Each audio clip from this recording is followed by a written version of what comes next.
What's up, everybody? Welcome back to ALLSMITH. Today I'm hanging out with an old friend. He's someone who's been quietly building something incredibly special within the fitness space. He's a father, he's an entrepreneur, he's a creator, and someone who's disruptive. He doesn't like doing things the conventional way, and that's where he and I definitely align. Chest bump. Instead of chasing attention, he's been obsessed with creating better tools, better experiences, and making fitness a little more fun for everyday people. Today I'm excited to connect with the founder of Pipebell Fitness. Ladies and gentlemen, please welcome Kaili Hunt. Welcome to the show, man. What's up? Thank you for having me.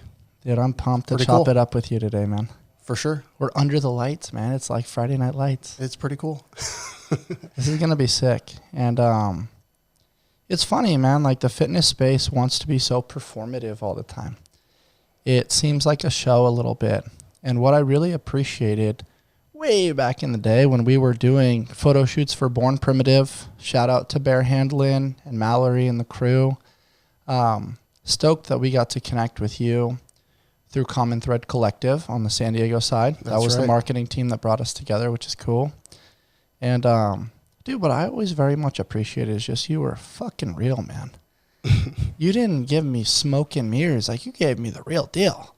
And it was like between shoots, between different things, even in the shoot, it's like, hey, I need you to do a squat. Oh, that kind of hurt my knee a little bit. Or, oh, the shorts rolled up. That didn't feel good on my balls or whatever. Like, I loved the real deal. And like, literally when you and I reconnected through entrepreneurship and just friendship and fun and trying to like serve the fitness community, I'm like, REAL over REEL. Fuck yes. No, I like that. I think we bonded instantly. I can't even remember how long it's been now. It feels like a decade. Yeah, like, I feel like I was 10 a years. kid when I first met you, and I was like looking up to you. I was like, dude, you're a dad? I want to be a dad one day. What you're doing is so cool. Those were good times, yeah. And I mean, I think that was the idea was, you know, I wasn't taking myself that seriously. I was trying to have fun, right? And yeah, we hit it off. And like you said, you know, we were a little bit competitive during shoots. I mean, my favorite story to bring up all the time is always the pump up right before the shoot, right? I'm going to get my pump bigger than your pump. How many pull-ups you can do? How many curls we can do? How many push-ups we going to do? You know, they needed you for a shot, and, you know, I'd be doing 10 more bicep curls, and you'd see me, oh, wait, I need to do 10 more bicep curls quick before the shot.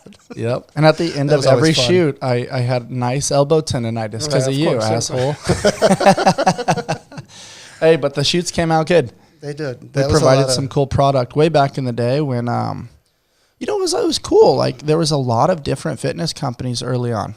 And everybody was trying to find, like, the right inseam, the right length of short. Fashions changed a lot. Like, over the course, like, it was a longer short, and then it's changed, and then it's, like, a shorter short, and then it's, like, you have the slit on the side, and people want pockets, people want no pockets. You have the board short, and then you have the athletic short. You have the liner, no liner. And Born Primitive got in early, and it was just cool to, like, have those experiences with you because I was very much marinated in the CrossFit space. You were already an entrepreneur. You were already building your personal training business. And it's just so cool to get lenses on a different space and a different environment. Because when you're in a certain environment, you start to get like brainwashed and think a certain way. How was that for you? Like, understanding the CrossFit space, training at a CrossFit gym sometimes, but then also having your own way and the history that like you've experienced over the course of time since being a child.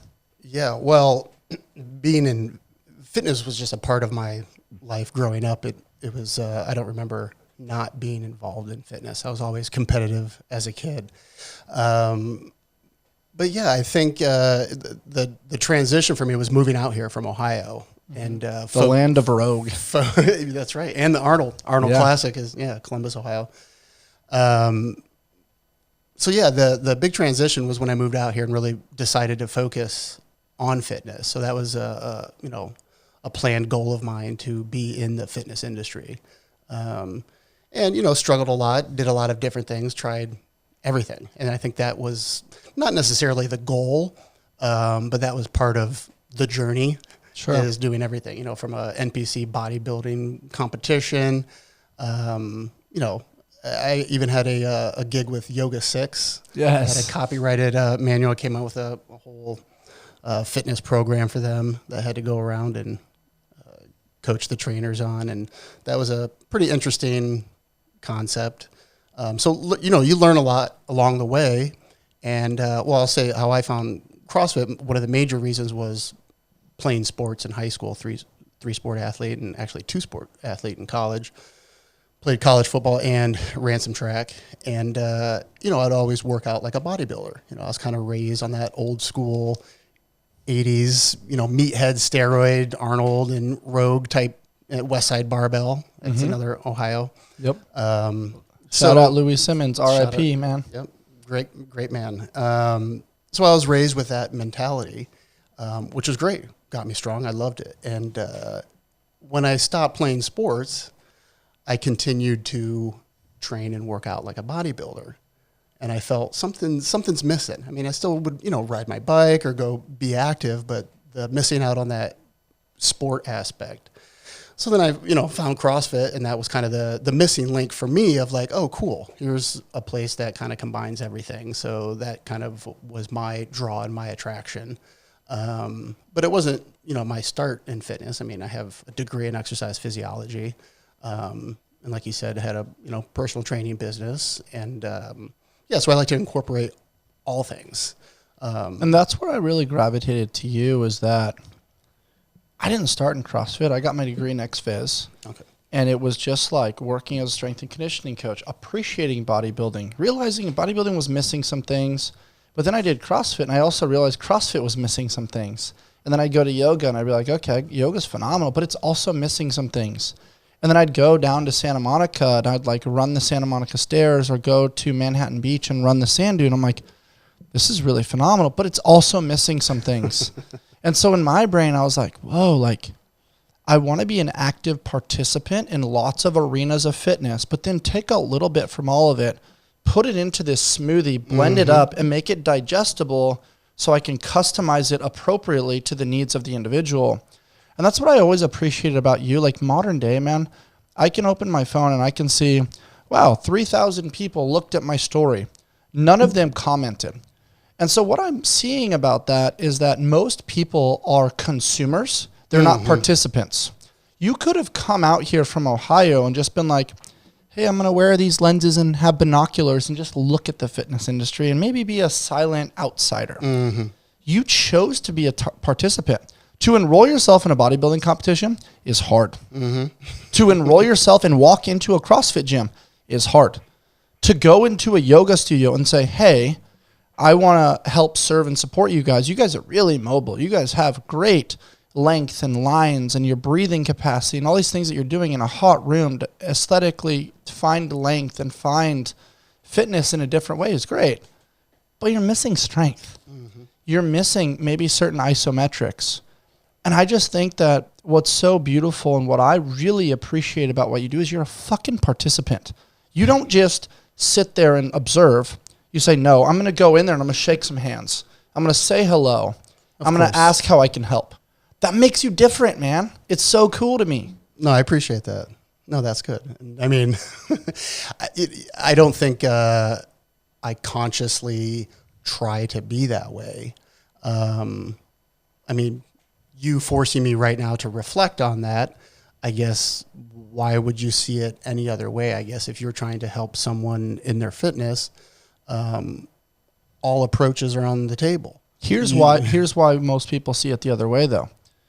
If you walk into a bodybuilding competition and, you know, you're not perfect, it subjects you to scrutiny.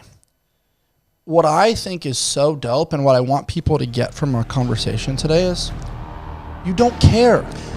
This episode is brought to you by ALLSMITH. If you've been listening for a while, you know this is bigger than just workouts.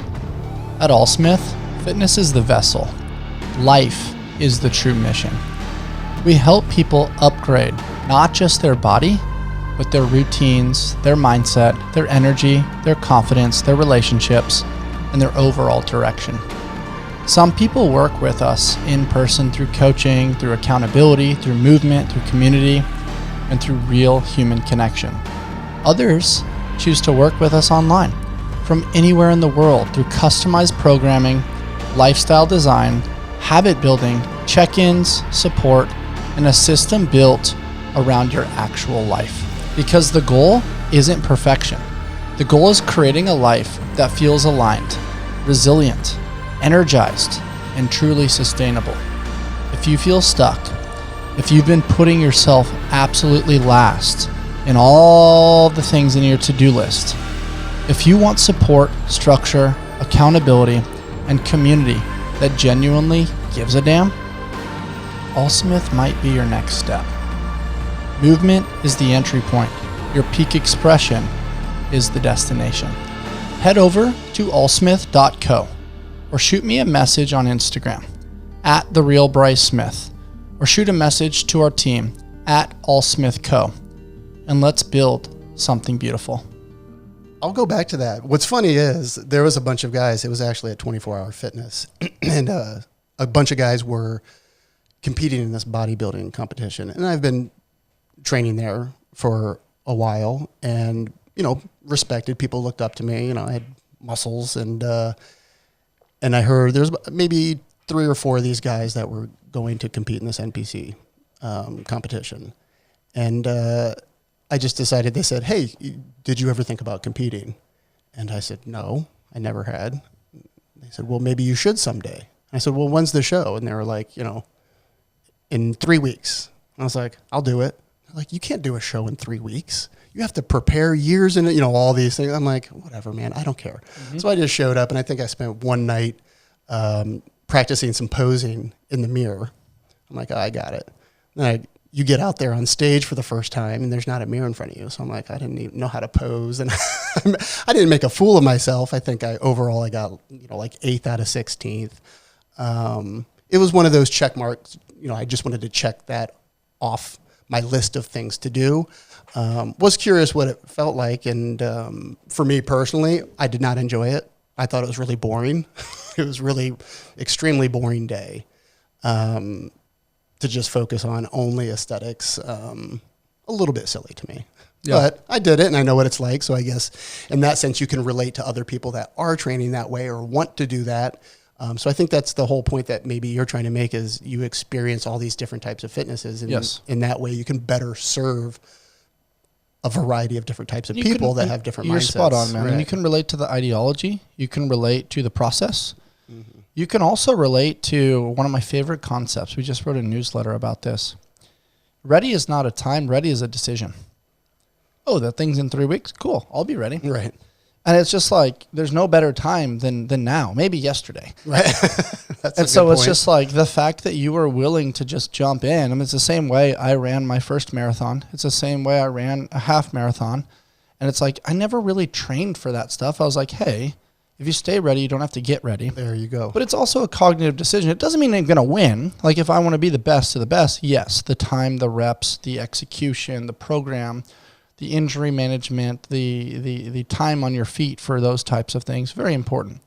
Understanding posing, understanding how to get a tan, understanding how to get cut up, and the angles, the poses, all those things create a psychological shift into the headspace of the judges. So there is an art to it. It's not to knock those guys, but it is to say, just do it. Everybody's like, totally. We saw this a lot in CrossFit. Hey, I'm going to train before I go to the CrossFit gym because I'm not ready to train. Or it's like, hey, I'm going to go study how to be a podcaster before I podcast. I'm going to go read all the entrepreneurial books before I just jump in to be an entrepreneur. I'm going to get the perfect business plan with ChatGPT and Claude before I start the business. You're still going to get punched in the face with whatever problems come, and you're going to learn so much more by just being an active participant than trying to overplan. And so I very much admire, Kaili, that you're just like, you know what, I'm just going to go do the thing. I'm going to learn this is either filling my cup or just a check of the box. And then from that day forward, you can kind of customize it based on your wants and your needs to pursue a beautiful life. For sure. Yeah, nothing like what you were saying, nothing to knock preparation or being prepared, but that's kind of the point is you should always be prepared for a lot of things. But, to organize your thoughts and focus and, guide where you're going. Clearly that's important, but even with the perfect plan, the execution sometimes doesn't go according to plan, and it's not perfect. Totally. So you have to always be able. Now, are you able to adjust? Can you adjust on the fly? Or if your plan goes sideways, is that the end of it? Does that destroy you? It shouldn't. Yeah, your adaptability You should be able is to pretty cool. Be able to adapt. Exactly. Kaili, you've always had this really cool thing that I've admired about you, which is you always find a way to make humor your default emotion. When things get fucking serious, or the finances get tough, or, you know, there's conflict, you find a way to pull humor out of your back pocket. How have you always done that, man?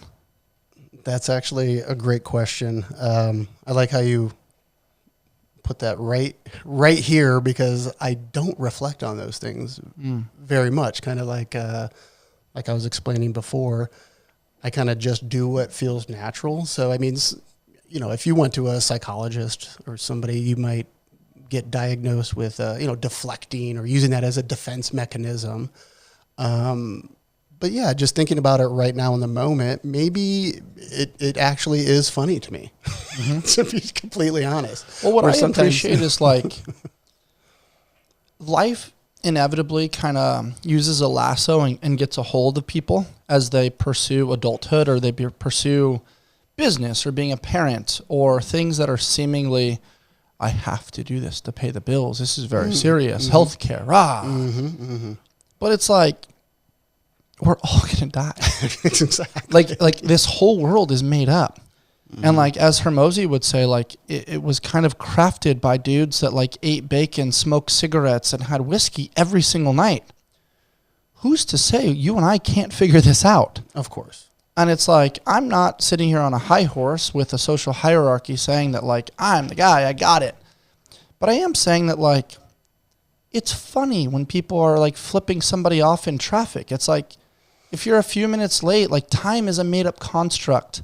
Apologize, take ownership for not planning your time well, or be like, hey, I'd rather be late and be safe than not make it at all. It's like, have the hard conversation.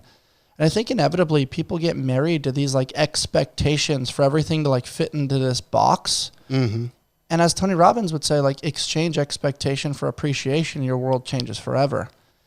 And so it's just, I don't know, I appreciate that you develop this humor and realize like, hey, it's not that serious.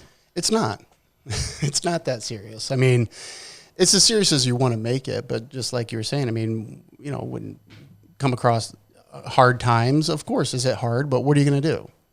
You know, sit and moan and complain and do nothing? That doesn't accomplish anything.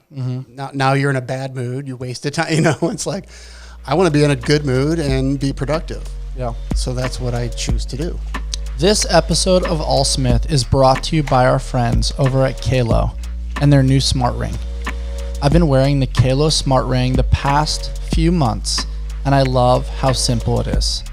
It seamlessly fits within my lifestyle and is not invasive into any elements of my life. It tracks my sleep, my movement, my heart rate, my HRV, my stress, my body temperature, and it gives you real awareness around your lifestyle and how it's impacting your recovery and performance. What makes it perfect for me is simply the versatility. I can wear it while coaching, while training, while working, while sleeping, or just living life, and it quietly collects the data in the background. And the best part is it's under $200 and there's zero subscription. No monthly fees, no gimmicks, just clean, affordable health tech. Head over to kalo.com/allsmith and use code ALLSMITH at checkout to get your discount. You can also find it at select Walmart stores and at walmart.com. Now let's get back to the show. I was reflecting on the drive over here, man. Trying to pull like a needle out of the haystack, like a common thread that I've seen across so many podcasts that we've done with great humans so far. And I'm like, dude, like one of the best things I've ever seen people do is find a way to be in a good mood despite not having things to be in a good mood about. And it's just like, I had this friend and we were training for the CrossFit Games in 2016 or 17. and I'm not a good swimmer. So we're out in the ocean, and I'm kind of like frolicking along, side stroking, getting punched in the face by waves, whatever. And he went underwater and started like tickling me. And he pops up, and we're on like an 800-meter swim, like as a team to prepare for the CrossFit Games. And I'm like bitching and moaning in my head. And he tickles me, and he pops up, and he goes, "It's sunny." Right. And I'm like, bro, I don't care if it's sunny. I can't breathe right now. I'm trying to like hit the performance metrics. And he's like, have fun, man. Like, how lucky are we that we get to like float around in the water and figure this out? He's like, it ain't that serious. And I was like, whoa, I really needed that right now. Mm-hmm. But you choose to live that way. Mm-hmm. And I purposely use the word choose because it is a choice. How do you do that? And what advice would you give to people that are maybe not able to access that? I actually have thought about this now that you're going inside my head and going back, many, many years. Not to equate everything to fitness, but if you want to think about it the same way, you can, you've had clients that want a quick fix or they want this really, really fast. And unfortunately, most of the time it doesn't work that way. You have to be consistent and put in a lot of practice and hard work. And I think it's the same thing with not taking things seriously or keeping yourself in a good mood or motivated or happy is it takes a lot of practice. I don't think maybe I was always at this level because you can imagine throughout life, greater challenges comes and it gets harder. So you have to get stronger and better at that craft, if you will.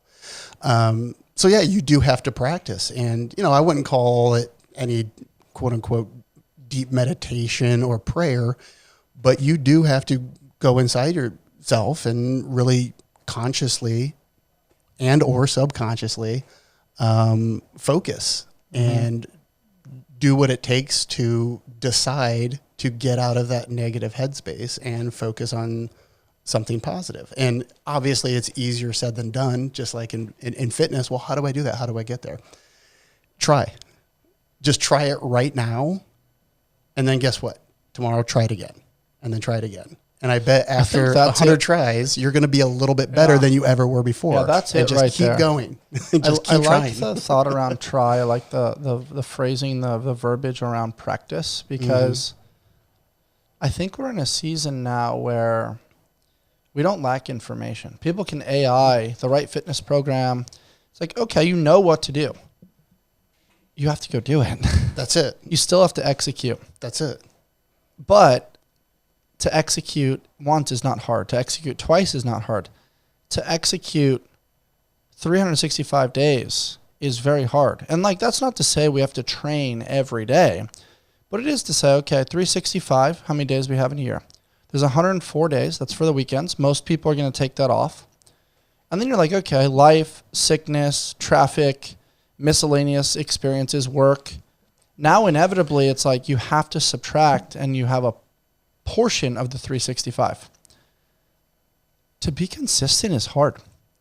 And so to throw it cliche on a podcast, be like, hey, be consistent. People are like, I know. It's like, but go do it. Right. And that's why I really loved when you alluded to the simple training methods. It's like everybody wants to bring sport into the gym.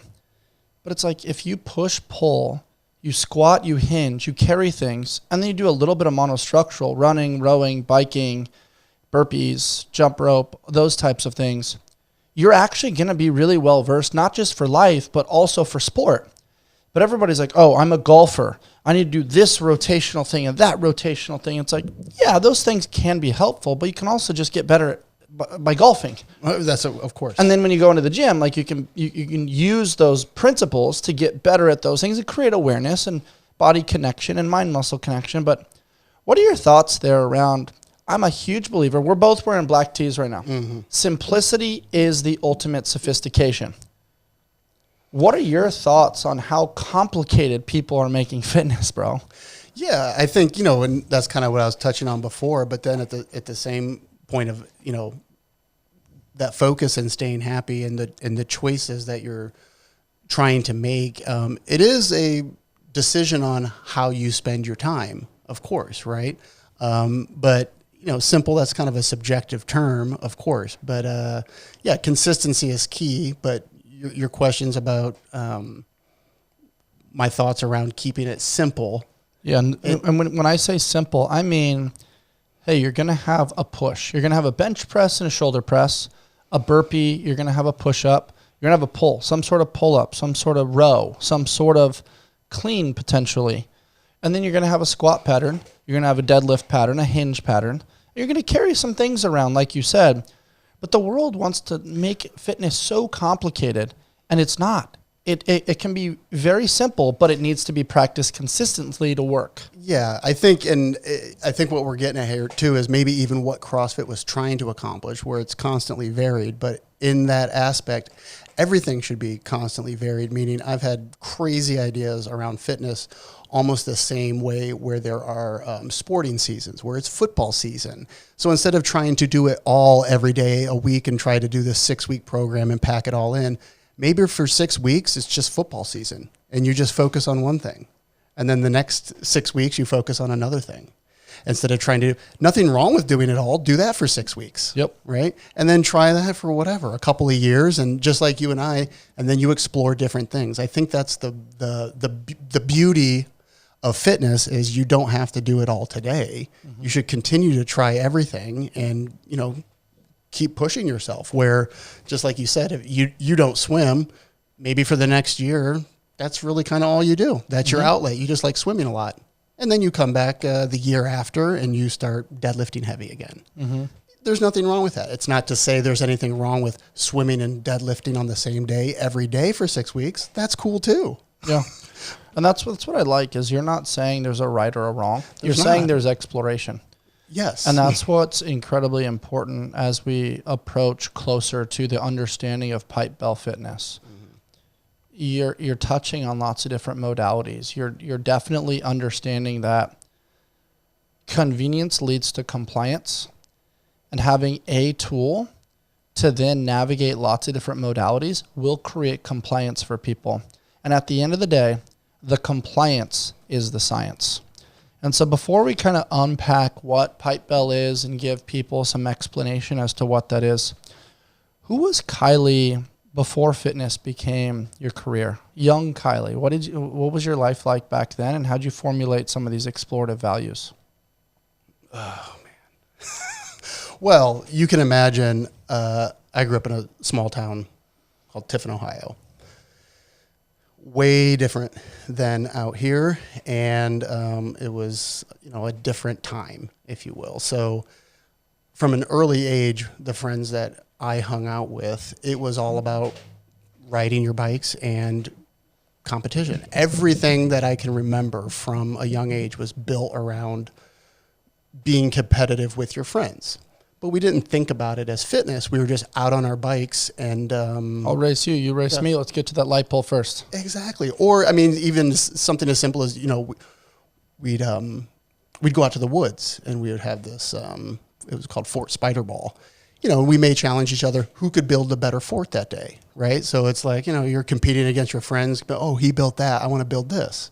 So it wasn't always, the fastest or the strongest, but a lot of times it included creativity or building or, getting work done. I mean, my summers, I remember we were out in farm country. So, there's out in the cornfields, and a lot of my friends, their parents and grandparents owned some farms. So, I mean, I baled hay growing up. That was just like, That's how you got those forearms and those biceps, huh? Okay. Exactly. You and Colton Mertens. Right, yeah. I mean, barn parties and, I had a great childhood. I had so much fun. It just felt like so much freedom. Everything was happy. And I had a great group of friends that we challenged each other to just be physical all the time. Mm-hmm. So I guess, and I mean, my family was fitness oriented, I guess. My father played in the NFL, and I was expected to play sports, and my friends played sports, and they were all athletes, and and I ate well. Before it was cool and trendy, it was kind of just the way we ate, just natural Meat and vegetables, nuts and seeds, some fruit, little starch, no sugar. And that was just the way it was. Yeah. You didn't try. That's just what it was. Mm-hmm. So, yeah, I think a lot of that probably laid the foundation for who I was. I mean, and also I liked it. I enjoyed the challenge. I enjoyed being physical. I enjoyed being out there doing things, being productive, constructive, and sometimes a little destructive out there, you know. I mean, we would beat each other up sometimes, right? Sure. This episode is supported by ALLSMITH Apparel. And honestly, this isn't just merch. It's a reminder that growth is forged, not found. That discipline is care. That consistency is freedom. That community is medicine. We created ALLSMITH for the people chasing something deeper than just aesthetics. People building businesses, healing, starting over, showing up tired, but showing up anyway. People truly seeking edges. When you wear ALLSMITH, you're not just wearing a logo. You're wearing a mindset, a conversation starter, a flag for people who believe movement, mindset, adversity, and intentional living can help shape a beautiful life. We are ALLSMITHs. Check out our latest apparel drops and our ALLSMITH apparel at allsmith.co. And thank you for helping us build this thing together. Hearing too, Kaili, which is so incredibly important, is boredom is important. Like, being bored creates innovation, and it's like, hey, we're going to build this fort today, or we're going to play this game, or hey, we're going to go ride bikes, or we're going to go hop the fence because it's so hot, we're going to jump in the neighbor's pool. It sounds to me almost like Sandlot culture, my favorite movie of all time, which is just like, hey, like we have this commonality, we like to do this thing, and it doesn't have to be baseball, and it could change on the day. I know growing up for me, it was like, one day we wanted to play basketball, the next day we wanted to ride scooters, the next day we wanted to ride bikes, the next day we want to build forts. And sometimes we'd intermix all of those things. But it wasn't like, this is right, this is wrong. It was like, we're playing. And play is the highest form of creativity. It's the highest form of learning. But then you get into school and they're like, here's structure, Kaili. You have to learn steps 1 through 10 in order to get assigned a grade or a score, which is then going to evaluate you and tell you whether you get love or whether you get validation for the next level in life. I think it's fucked up, man. It removes the play. It goes back to what I talked about before, which is like life gets a hold of you and you lose your inner child. Were you and I always connected, whether it was photo shoot, business, phone calls now, trying to innovate, is we've never lost our inner child. We gave the middle finger to life, trying to pull that out of us, and said, no, I'm going to keep riding bikes. I'm going to keep building forts. 100%. How do we get more of that in the world? I want to take that and I want to give it to them, and I want people to keep playing, man, and I don't know how yet. Well, let me wake you up. You're doing it right now, right? We're both doing it right now. This is how you do it. Is you lead, you lead by example. You show everyone not only is it okay, but it's rewarding, and it's who we were made to be. We weren't made to be, conform to someone else's ideas of what they think you should be. Like, whatever, the school system or any institution that potentially tries to conform you into their way of thinking. And like you said, over enough time, your mind starts to compare and contrast and say, I need to do it that way or else I feel bad. And that's kind of what you're saying is we said, no, that's not right. I know I'm right in the way that I'm thinking, and what I want to do is independent of what you think I should do. And that's okay. And I think leading by example is how you get other people to participate in that. Not that you should be telling people to quit their jobs or anything like that or drop out of school. Of course. But at the same time, there's many people that are successful being homeschooled or that have quit their job and loved it. So to say there's one right way or a wrong way, I always had a quote that was always, there's just my way. I don't know if it's wrong or right. There's not a right way or a wrong way, but there's my way. Sometimes it's right, sometimes it's wrong, but who says it's right and who says it's wrong? But I think the important thing is to, I guess, lead by example and be authentic and make a mark that is positive to other people that they look up to and they say, oh, I think what they're doing is cool and I want to be a part of that. It's against the grain, but maybe it's against the grain for a good reason. Yeah, it's not fitting within the box. And it's funny because the mind gets trained to think you are this. Kaili is fitness. It's no, Kaili is human. Mm-hmm. And human is malleable and capable of lots of different things.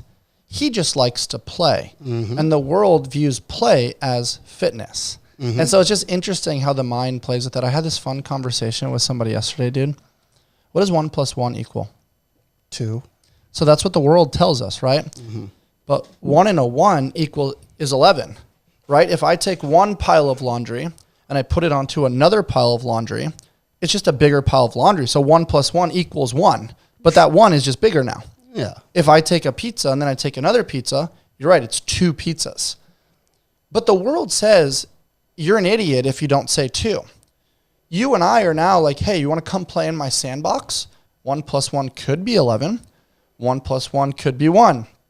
1 + 1 could be 2. Let's go explore and let's go play and let's allow for critical thinking. Not you're stupid if you don't conform to the way that we told you to fit into the box. And that's what I think mitigates innovation. That's why you see all these fitness people saying, you need to do it this way, otherwise you're going to hurt your elbow or you're going to hurt your shoulder. It's like, no, you're probably hurting your shoulder because you're sitting 8 hours a day in a cubicle underneath artificial light. Right. Your sleep sucks because you just are trying to get escapism from the day-to-day. You drink every day because you're also trying to get escapism and feel some sort of quick dopamine. You're eating like shit because it's comfortable. And comfort is a crisis right now. And your relationships suck because you're addicted to this little device. Mm-hmm. So as a byproduct, you're just going to now spend money on consumer culture to try to get away from all of that, put yourself in debt, and then be like, shit, I have to go back to work to pay for this lifestyle. Of course. Right. And so it's this monotony of a rat race. It's being on the hamster wheel. And you and I simply observed that, and we were like, okay, there's moments where I might give in to some of that temptation. And I'm going to press pause when I notice that. I'm going to shift my behavior, and then I'm going to coach, motivate, and inspire other people to notice that and shift their behavior so they can escape the matrix. Sure. I mean, I think exactly what you're doing and what I have done and hopefully continue to do is, starting your own business is, I think, important. Nothing wrong with getting an education and working for someone else, but just like what you were saying, the rat race of money, it's a huge challenge to start your own business, but I think it's important, in my opinion, to potentially, quote unquote, escape the matrix, is doing something that you love to do, that you're good at, that you want to share with other people, and then figure out how to make money. Yeah. I think it's well said. The other thing that's really interesting to me is I don't even think everybody has to start their own business. This episode is brought to you by our friends over at Bubs Naturals. Look, wellness can get noisy. There's tons of conflicting information out there. 1 million supplements, 1 million opinions. But what I truly appreciate about Bubs is that they keep things simple. Hydration, collagen, and creatine. Real tools that support real people trying to perform better, recover better, and simply show up better for their life. I use their products consistently, whether it's hydration after training, collagen to support recovery, or creatine for performance, strength, brain health, and longevity. These are staples in my routine. But what I really respect is the mission behind the brand. Bubs truly honors legacy, adventure, service, and living life fully. If you're an athlete, an entrepreneur, a parent, a weekend warrior, or somebody truly trying to feel a little bit more human, in your body, give them a look.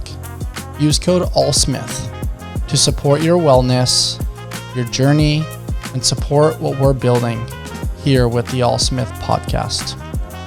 Because feeling better isn't just about vanity, it's about capacity. And capacity changes lives. Make the rest of your life the best of your life. But I do think that when you start your own business, it is a beautiful and painful mirror. Mm-hmm. It shows you everything about yourself, your inadequacies, your strengths, your weaknesses, your challenges with leadership, communication, consistency. What it's done is it's allowed me to upgrade my operating system, because there are days where I'm like, dude, I'm operating like a founder. We're doing it. And then there's other days where I'm like, I suck at this. I did not do it well. I didn't say the right things. I didn't show up on time. And I am not proud of the man that I was today. And I need to be better tomorrow. But you don't always get that when you're sitting in the cubicle and you're just like working for somebody else. And it's like, hey, I checked the boxes on the things I need to do. I answered some emails. I showed up. I got paid for my time. You can kind of hide underneath the umbrella of working for somebody else. You can't really hide. That's it. When you're the guy and it's just, or the woman, and it's just like, man, oh man. I love the line, stay on the hunt for who you've not yet become.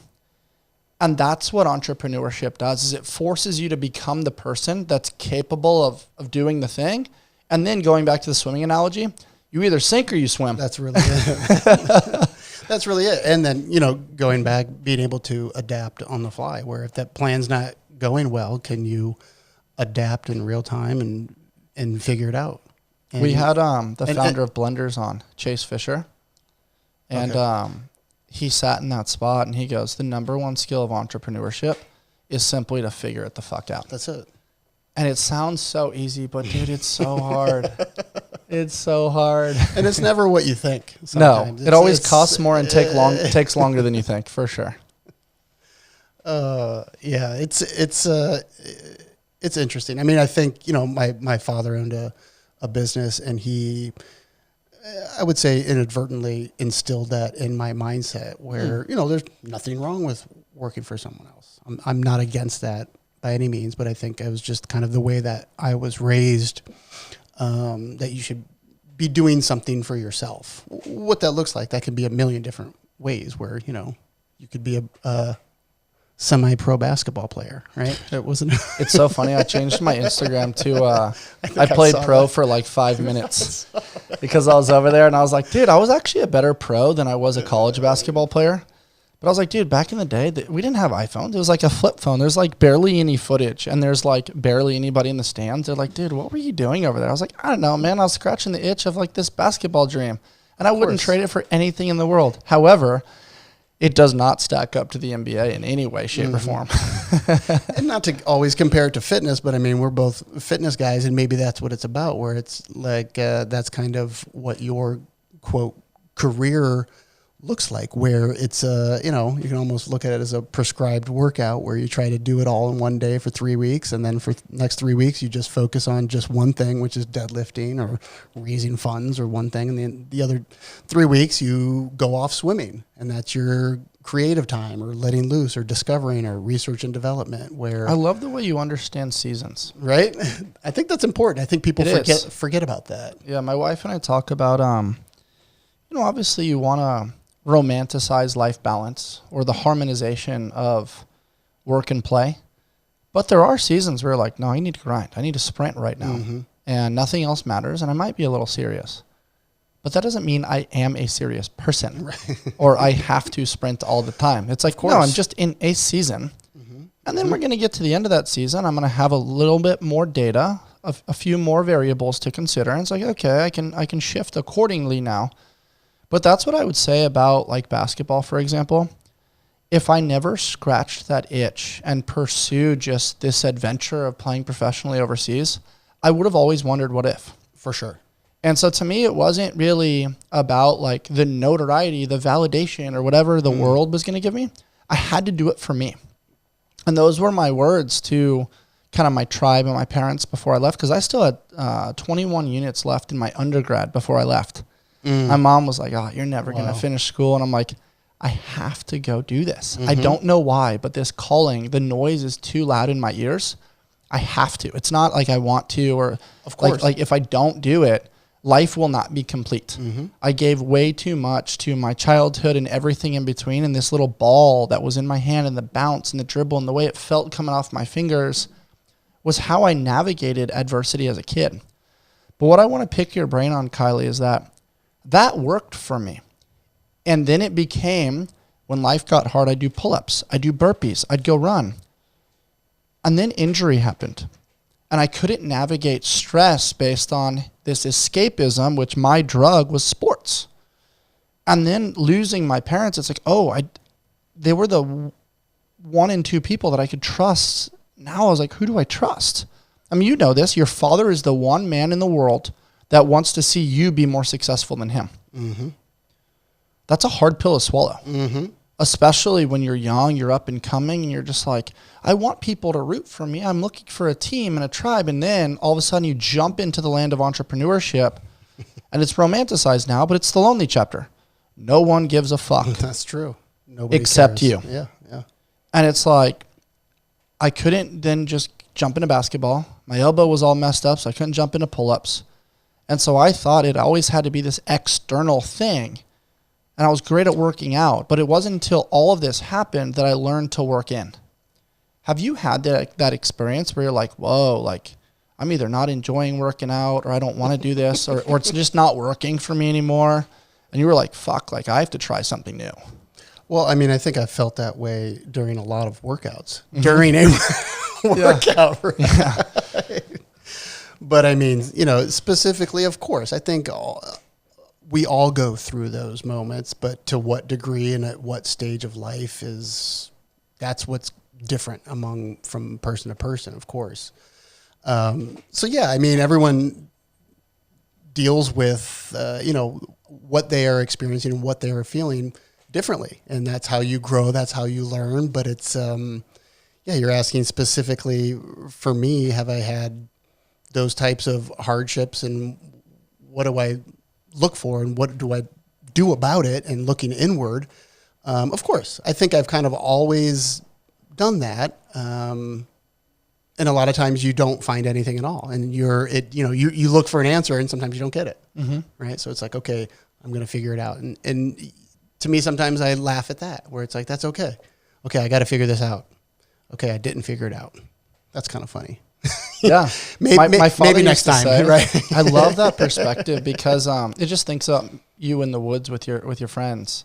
Yeah. And my father used to say this, like, hey, maybe if you're trying so hard to fit the square peg in the round hole, you need to wonder and wander. And so like that's where I just like hop on the scooter and just like ride around, or I go for a walk all the time. And what's so cool is that like within the wondering and wandering, you may not get the answer you're looking for, but you created space. That's it. And within that space is your power 100%. to choose. 100%.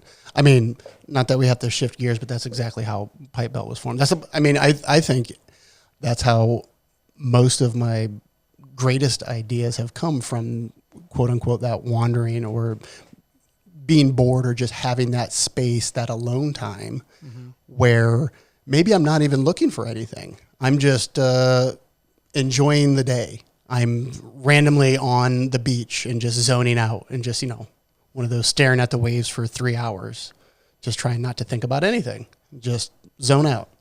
And then out of nowhere, something pops in your mind. I wonder if that, and then you try it and you're like, this is amazing. And those types of things, not to get too deep on that topic, but sometimes it's kind of funny because we were discussing this beforehand, but sometimes what you are searching for, you have to be in those bored mind states to allow, quote unquote, that transmission to come to you. Yep. So that idea is there. A lot of times you're not the one coming up with it or discovering it or consciously thinking about it. You just pushed enough of the noise away that now you can be open to potentially receiving that concept. I love the way you said that. Like there's a physiological word, I think it's called autophagy. And that's like when you're fasting, your body's kind of cleaning itself a little bit. Yep. And that's what I think about mentally when you're kind of leaving your traditional environment. You're going into a new environment, i.e. the beach or maybe a coffee shop or a vacation of some sort. And what I'm hearing is that when you look at upgrading your operating system, people always think it needs to be additive. What can I add? What's the next app? What's the next person? How much money can I get? Blah, blah, blah. Maybe it's not so much about what you want as much as it is about what you don't want. Maybe it's about what you can remove to clear space to have additional downloads when the time is right. There's no question. You're exactly right. And a lot of times you don't know when that moment is, but maybe it's time if you've never tried it. You know, the people that are saying, "Oh, I'm so cluttered. There's so many things to do." I think there's too many fucking tabs open. Too many tabs. That's really it. Close them down. Shut it off. I heard something I like to live by sometimes. Somebody said you should always take an hour a day just for yourself to do absolutely nothing. No phone checking. No nothing. You're not available. Nothing. Always take 1 hour a day to do nothing, except when you're really, really busy and you have a lot of important things to do, then take 2 hours. Yeah. That's huge. And I was like, that's kind of cool. Yeah. That makes me mad and happy at the same time. You see, it's interesting. I want to punch that, but I'm also like, all right, I'll play with it a little bit. It's interesting. I'm not saying I live my life that way, but just that way of thinking. It's a philosophy. It's a concept. I have so much to do and so many things. Close the tabs down. Yeah. Sometimes there's something that helps. funny about that idea. And then I want to jump into Pipebell, man, because I want to understand how you got that download and how you and the team have kind of put it together. Like, it looks so fun when I look at it. But something that comes to mind, dude, is the world gets marinated in semantics of like, hey, you said this thing, it has to be exactly that, or now you're, a hypocritical, lying, marketing asshole. And so I was having this conversation with somebody around my wife and I like the concept of 3 dates. And so the first date is, and we call it balling on a budget. We don't have a ton of money, but it's like we have to have these. They're really meetings, but we like to call them dates. Sure. And so phase 1 is logistics. What's the calendar look like? How's the bank account? How are we spending on things? What does food look like? What do the dogs need? The X's and O's of her schedule, my schedule, everything in between. How are the cars? How's the house? Blah, blah, blah. That's like a 15 to 20 minute meeting / date. Second meeting. How am I as a husband? How are you? How's our intimacy? Are you feeling like your emotional needs are met? Are you getting enough time? Is there enough touch? Am I looking into your eyes? Are we doing all the things that like really light your heart on fire as far as like our intimate marriage and connection? Second meeting / second date. Third meeting, all fun. Hey, let's go. Right. Sometimes it's like, hey, we did well this month. Let's go on a nice dinner. Other times it's like, hey, let's go walk on the beach and explore and wander. Sometimes it's, hey, let's get dressed up and let's go to this event that we got invited to or whatever. Mm-hmm. And it's funny because they're concepts. They're things that like we'd like to do every single week, but we're human. Right. We're not perfect. Right. And I brought this up and somebody was like, oh, you guys don't do that. I'm like, well, we try to. Right. Like some of those conversations are maybe like, hey, there's 15 minutes before I need to go to bed. Like we need to touch on this topic real quick. Mm-hmm. And then other times it's like, we're in a drive. We're in the car, and it's like, hey, how are we doing right now? Well, let's do a little pulse check. Like, there's no external distractions. Let's do the thing. But it's funny because the world wants to hear what's the exact process, right. Kaili. What's steps 1 through 10 as to how you are and why you are. And if you don't do it, and if I don't see it, you're a liar. You didn't do it. And it's like, stop. It's the concept. It's the ideology, and it's the attempted practice, just like yoga. Make it to your mat. Sometimes you got to sit in child's pose. Mm-hmm. Sometimes you got to drown out the noise. Not every time are you doing the perfect flow and, the perfect chaturanga and the perfect downward dog. It's like sometimes you just made it to your fucking mat. Mm-hmm. How do you drown out some of that noise of expectations? And people are like, you're jacked? How are you jacked? You're like, I just move and I treat people well and I eat real food. Yeah, I mean, it's a heavy one, right? To be honest, you do get a little frustrated and annoyed with that because, as people want the shortcuts, and you try to put it in perspective where it's like even yourself, you've already worked out more than most people and everyone they know ever will. Yeah. So when they have, you don't want to be a Debbie Downer to them, to, you know, put down their expectations. But a lot of times I'll try to attempt to say, if we do nothing, it's going to get worse, right? Mm-hmm. If you don't change any habits of your eating habits or your exercise habits, if you do nothing, it's going to get worse. So treat stopping it from getting worse as a win. You know, almost celebrate just you showed up today, or you're making some attempts, and then, you know, you try to build off of that, and it's just going to be better than it would have been. Yeah. And I think that's what sometimes people forget to focus on is, I'm doing the best I can, and it's better than if I did nothing. I love the way you said that, because the concept now becomes the North Star. Not the execution of the concept, but the awareness of the concept and being like, you know what? Nothing changes if nothing changes. Yeah. Here's the concept. Here's the strategy. I'm going to pursue that. And in pursuit of that, it's kind of like, hey, if you chase, you know, the stars, you're going to land a lot higher than you are right now. Right. And so I think you verbalized that absolutely perfectly. When you were getting a little frustrated within the fitness space and you were kind of wandering and trying to download, what's next? What's kind of the future of your career? How can you be disruptive but also positively innovate within the fitness space? What was that process like when you got the first download or the first iteration of Pipebell Fitness and that power truck?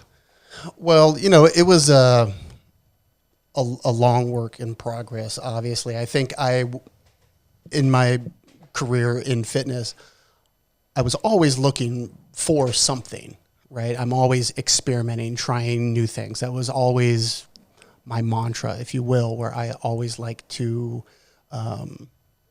invent new things, create new things, try new things. And a lot of them sucked, right? A lot of them are terrible, but that's how you become better, is trying things and, you know, remembering the good ones and getting rid of the bad ones. And so I mean, I tinkered with a lot of things my whole life. But as far any of those as stand out to you, like some of your first inventions that you could share with people? well, I will share something that I don't think many people know. It's kind of interesting. I had a bunk bed, I think, when I first moved out here, and I built it from home. You know, I went to Home Depot and bought some lumber and built a bunk bed, and the side of it had, you know, like a ladder, if you will, that I built. You know, it was a wide ladder. Anyways, when I took that down, long story short, I always kept that piece of wood, right? I'm a man, so you keep wood, right? You always keep it around until you need it. You got to have the toys. And I would use it. It looked like a letter, a capital H or a capital I. And I would use that. I implemented it for fitness. I would bring it to my clients and use it at an angle for push-ups and getting under it for rows. But it had to be at the right angle, so you had to be balanced perfectly. And I kind of liked that. And then I used it for some plyometrics things and standing on it and different things. And I think I called it the H bar at one time. So jumping ahead, before we get into that story, jumping ahead to the power truck, which is really interesting, going through all these iterations, and the power truck, the shape of it is that H bar or the I. And I realized that I just remembered, you know, trying to have positive thoughts of affirmations with myself during that H bar discovery years ago, made out of wood, and telling myself like, oh, this is going to be my retirement. This is going to be my retirement. Totally forgot about it. It was so stupid, right? Like looking back on it, how silly it was. But now looking at the power truck, and I'm like, wait, this is the H bar. Is this my retirement? It just came back like, you know, whatever, 12 years later in a different form. Mm-hmm. So just that was bigger and more badass. Oh, of course. Yeah. So, I mean, I was always looking for things, and I don't know if you know this story. I'll, you know, quickly, as far as how Pipebell technically started was, at CrossFit, you can imagine, we have a bunch of the push sleds, and the handles of the push sleds themselves, we kept them on a rack. And this is at a time where the dumbbells were on the other side of the gym. So, you know, you know how this is when you're, training a lot and you're maybe a little bit tired and lazy. You get to your next client and you want to start warming up with something, right? It's like, oh, PVC's over there. Oh. So I started picking up the handles of the push sleds and using that for warm-ups with my clients, right? One in each hand, two hands, shoulder mobility, waking up, all sorts of things. And, you know, I might have been doing that for a few months till one day I just realized, hey, wait a minute, if this was heavier, this is actually pretty cool to work out with. And then I said, you know what? It's also the correct diameter of what you put weight plates on. I'm like, wait a minute, that's kind of cool. So I went to Home Depot and bought a shit ton of pipes and started putting them together and playing with them. And I'm like, okay, this is fun. So I'm like, I'm going to go back, because then you start getting ideas. What if I had a 90? What if I had a T? What if I had an extender? So I just started buying every connector I could, laying them out, and just played, experimented. Piecing it together. I would be bored, just in my garage, and some nights you would sit there and stare for 2 hours and nothing happened.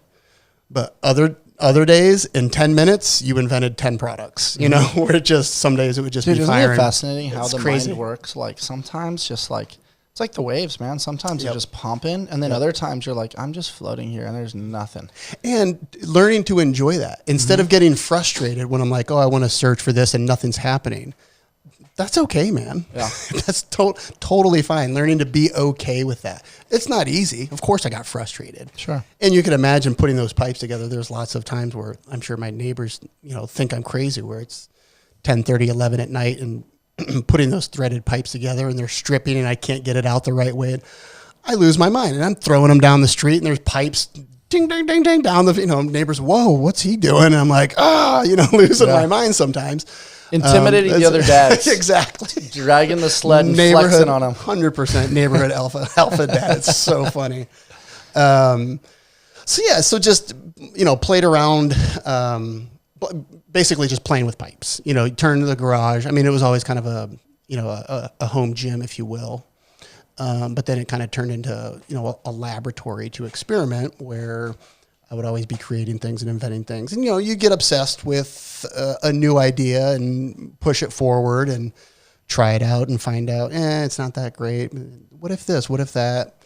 And then kind of when I came to a moment where I realized, at the time they were all threaded parts. So putting them together is a nightmare. It takes a lot of time. So I'm like, if anyone were to use this or buy it, it's a nightmare to become some sort of modular system. So I'm like, of course, if this was a quick connect system, there's something here. So then one of my clients, Michael, that I trained, he kind of talked to him about that, and he became my business partner and first investor to help do all the fun business things that potentially I'm not great at, that we sat down and spent a lot of time, money and energy and effort getting the business side of things put together. I went through a few iterations. Of course, I had something called the Stealth line that didn't put plates on it, and I filled them up with lead shot, and I was using that, and then came out with something called the Ruckus kit, which was a quick connect with button, and we had that designed and have a prototype, and almost launching on Kickstarter. And then in that process, talking about being adaptable in the moment. In that process, a lot of people on Instagram and social media and the outreach for that specific power truck unit was just overwhelming. Meaning that Ruckus kit, it was a modular kit that you could make, 7 to 9 different things out of, and the power truck was one of them. And everyone wanted the power truck. So I said, let's shift gears and just focus on that power truck. So that's kind of where we are and what we have done. And, shout out to the Patriot Games, which was the first event to use the power truck. Oh, very cool. Down in Florida there. You've probably seen that, I think. I don't know. It's a fitness, but it's tactical fitness. Yeah. So it's guns and fitness, which is a pretty cool entry point for Pipebell, right? That is. That's pretty badass. Cool. And these guys are just, they had so much fun with it, and I made them myself and had them welded and powder coated and shipped it out. It was a nightmare. It was a complete nightmare. But that is entrepreneurship. It's you transitioning from home gym to laboratory to the PVC architect to, I want to call it like the fit fort. Sure. Because it's like, it's how you used to build forts, but now in fitness with a tool that you're like, I like playing with this. Of course. My friends like playing with this. Now I want to give it to the world because this is freaking cool. And starting off, it's just so cool that you did everything. And now you're in the process of like, okay, can we get engineers? Can we navigate it this way? Because, back in the day, you could have Albert Einstein come up with some sort of invention. All of a sudden, he's a billionaire. quote unquote. Right. But it's like modern day, you have to figure out the business side of things. You have to protect yourself legally. You have to go through the checks and the balances to eventually steer the ship in the right direction. And it's cool that you recognize right away, hey, here's my lane. Yes. Let me connect with the right people. So now, which is even better as a founder and an innovator, is it's not just the right tool, it's the right people around you. How have you navigated building trust with people, letting people in, and then allowing them to be a part of your baby? I have no idea. No, The real answer. I've never thought about it as building trust outside of just being your authentic self. And I think that just happens naturally, where, people like being around you. And I guess it's up to them to feel like they trust me or not. That's never really my goal or my mission, to get people to trust me. In fact, I feel almost the opposite and suspicious of people that try to get me to trust them. And it's like, no, that's not I was asking the question more the other way, not so they can trust you, so you can trust them. Oh, sure. Because you have this thing that you're like, whoa, if I'm going to let you in, and it's almost like inviting somebody into your garage. Like, is there like an energy that you feel? Is there a language that someone speaks? How do you let them in? So, in the beginning, I would hear lots of stories, horror stories about sharing it. So in the beginning, I was very, very, very protective on who I showed this to. And, when we, had our business attorney and then our patent lawyer and everything, I started to feel a little bit more comfortable sharing it. But at a certain point, what I realized is if you never share it with anyone, it's never going to go anywhere. That's really, unfortunately, that's the risk that you have to take. So, you do your best, like what you said, surrounding yourself with not just the people that you trust, but the people that fill the gaps of what you are incapable of doing. But at the end of the day, it is going to be a risk, I guess. Would you say that's the biggest risk you've ever taken? Bryce, why do you do this to me?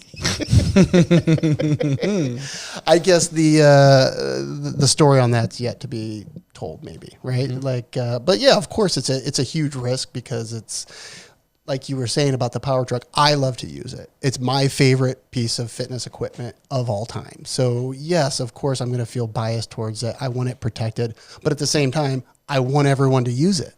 So, you have to play with this two sides of, do I hide it under my bed forever so no one ever knows about it?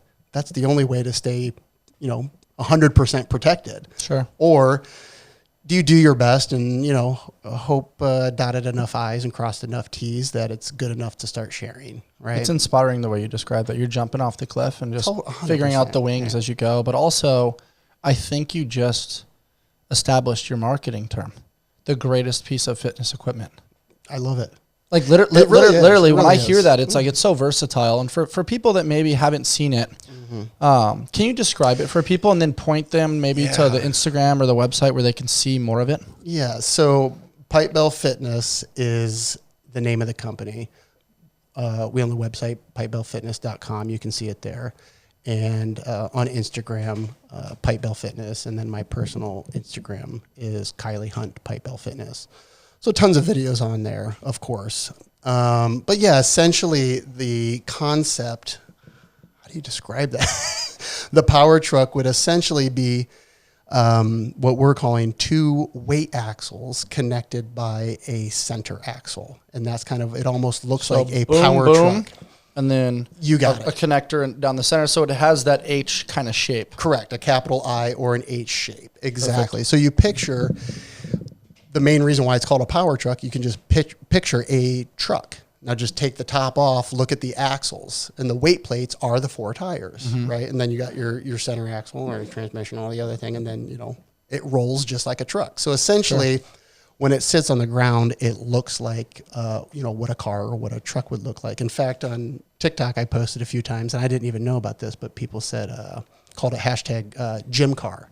Oh, I don't know if you've seen this. No, that's dope. So people are building gym cars with barbells and weights and going around. It's a trend now that I never knew about. Oh, that's cool. So then people were saying, "Oh, that looks like a ladies and gym gentlemen, car." Kaili Hunt is trending. Yes, right. I'm like, "Oh, I learned about the gym car." That's dope. So yeah, essentially you can picture it as a real truck where the weight plates are the tires. So you can be on either side. The coolest part about it is that you can flip the whole thing over. So picture a truck or a wagon, and you can pick it up just like a deadlift, and then you can go into a clean and then flip the whole thing over, just like the CrossFit Pig or a flipping tire. I was going to say like a tire flip. That's dope. Right. Now, the fun dynamic part is, unlike a tire or a pig where the point holding the ground is stationary, there's weight plates there that roll like wheels. So it adds a different dynamic or a stimulus to your fitness experience, that there is now a new skill to be learned. So that's what I love about it, is that it's an experience, a stimulus that doesn't exist, that I think is really cool and obviously more functional, because you go out in the farm, in the barn, and there's wagons that you have to pick up, and it's not always a perfect environment. Things are gonna start rolling on you. Yeah. Can you still manage that, with your body and make something happen? I coach a bunch of either Navy SEALs or people in pursuit of becoming Navy SEALs. And some of these guys they're so impressive in the gym, man. Like, you just jaw drop. You're like, man. But the other day I was helping a couple of them move some stuff in the garage. And one of them, it's not that impressive in the gym. He's kind of like heavier set, but like you can tell he's like farm strong. Yeah. And there was like a couple boxes up high, and this dude like pulled it down with one hand, racked it on his shoulder, finagled it down to the ground. I like picked this thing. I'm like, dude, this is like a couple 100 pounds. Like, homeboy was just like moving around like he's doing like a circus style Turkish getup. And the point that I'm making is that like there's farm fitness and then there's gym fitness. There's a lot of people in the world that are like really good in the gym, but then they get into real life and it's like, A, they're so tired from the gym that they don't have any capacity left to organize the garage or to clean up the yard. Or B, and that's a little judgmental of me, but it's kind of true. And then the other part of it is just like, I love the fact that this isn't just about aesthetics. It's about doing work. And like real work is dope. And then the other thing that I love about the power truck, dude, you know me, I love community. I love that you can be on one side, I can be on the other side. Yes. We can be doing Zercher squats together. Yep. We can be doing partner workouts. Yeah, it's so cool to me. I also love, from a flow standpoint, to cover distance, whether that's at a park or in your backyard, or whether you're out in the cul-de-sac or in the street. You can like walking lunge with it. You can press it. It moves. Correct. And so that way it's like you're going from point A to point B. You're covering distance. People are getting steps. People can be outside in nature, moving an external load. There's so many different modalities that get me excited about this tool that I might be on board, man. It 100%. Might be the best piece of fitness equipment in the world. Best piece of fitness equipment in the world, the power truck. I'll tell you, the guys down at the Patriot Games, when I sent a bunch out to a bunch of the tactical athletes, wanted them, so I was doing whatever I could to get the word out there to start growing the brand, and met a lot of these guys that are just super cool, right? They're Central Florida tactical fitness guys. I mean, they're zero reservations, right? So they were trying to come up with a name of the next stage where they were using the power truck, and all the guys wanted to call it the fuck truck, right? So they said, we can't call it the fuck truck. But they were telling me there's another podcast called the Hot Range that they have down there or whatever, and they were telling the story of the lore of the fuck truck. So they're like, you know your power truck's also called the fuck truck down here in Florida, where one of the guys actually printed off a label that says the fuck truck and put it on our power truck and like filmed him doing content with it, I think that was just so cool. And those same guys, I think it was some other guys, I'll name drop it, some DEFCON Fitness, and they have a couple there where they have a training facility, and they're insane. They're so funny and do some crazy things where I think the one guy, they tied a rope to the power truck, like a 200-foot rope or 100-foot rope, put the power truck down there, strapped their guns, their rifles, to the power truck. So then they had to pull the power truck Hand to over them, hand get their rope gun, pull. then do their shooting. I'm just like, you guys are insane. That's cool. I'm like, that is not That's OSHA shooting approved. with a real pump. It's like not OSHA approved at No all. way. So anyways, hearing what, the creativity of what people do with it is really fun for me because I love that. I love to be inventive.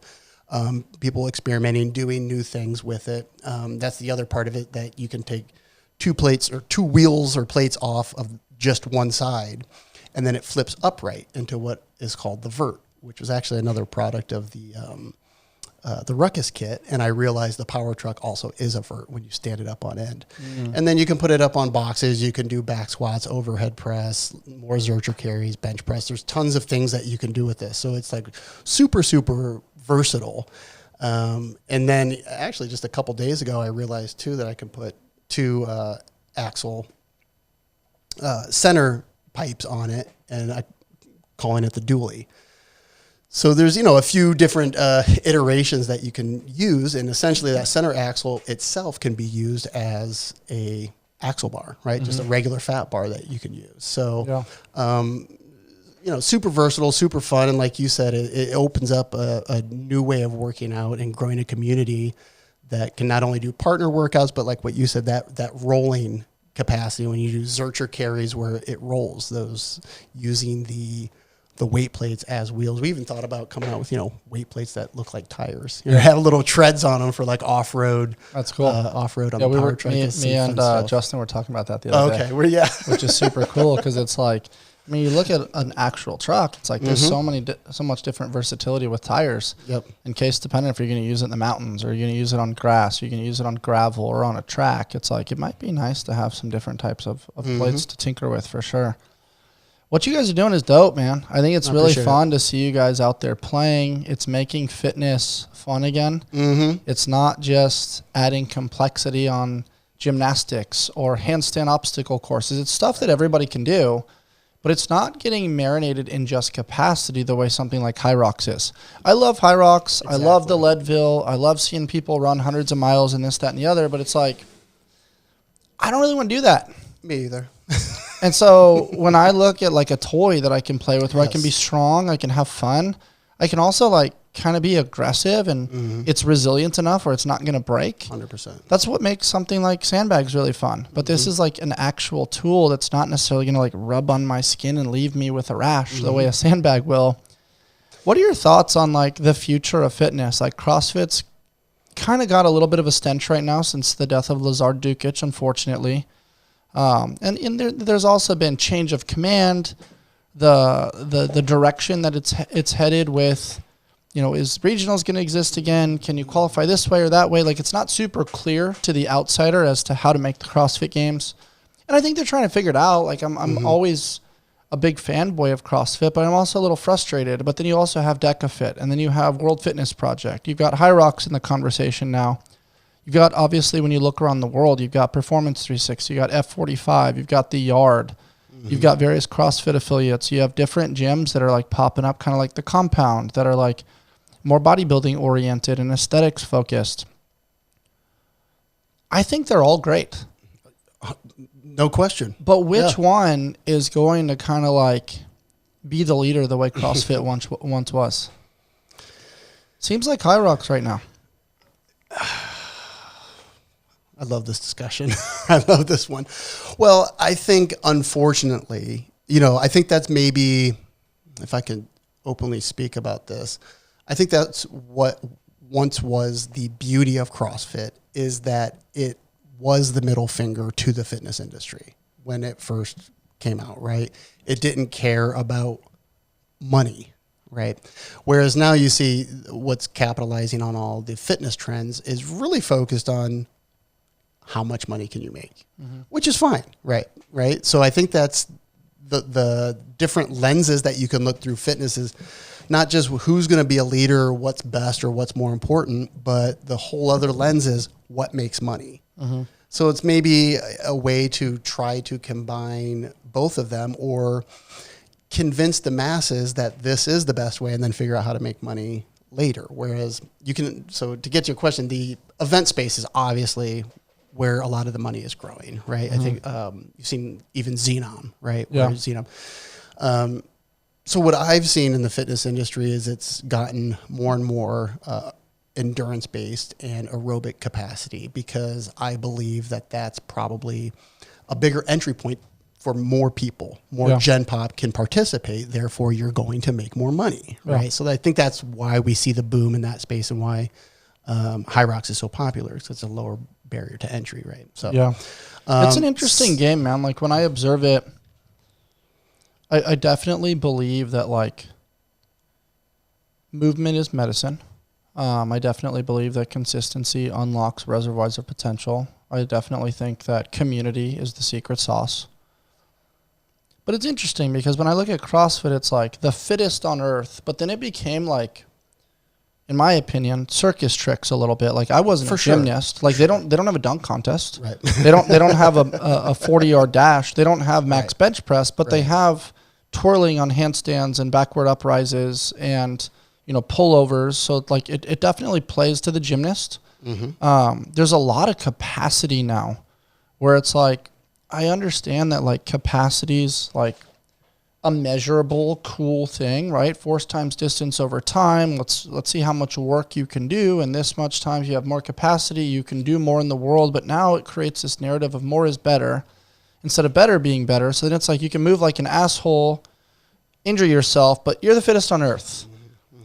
And like that's kind of like, you know, a blanket statement. Like it's not exactly true. I'm kind of speaking in generalities there. So I don't want somebody to like capture that and be like, no, that's not really what it is. Like, I know. Right. But it's like, I'm kind of summarizing it in the sense of like, I don't love it anymore. It's not really testing fitness anymore. It's testing complexity and too much skill. And then you look at like kids trying to emulate that at the park and they just can't. But they could emulate bear crawling and running and certain things. But then I'm looking at High Rocks and I'm like, this is an absurd amount of running. Like you could actually be really weak, but really good at running. And then all of a sudden be, you know, top 20 fittest at High Rocks because you're a great runner. It's like, yeah, running is cool, but it's like, it's actually not everything. So I feel like the world is wanting to like put a label on like, this is the thing. Going back to our education system conversation, it's like, well, maybe the thing is, what is your beautiful life? And let's reverse engineer to find a fitness program that fits that appropriately 3 to 4 days a week. And if you want to enroll yourself in the Leadville and in High Rocks and in CrossFit and all these events, cool. And there's this whole world out there. Don't forget that it exists.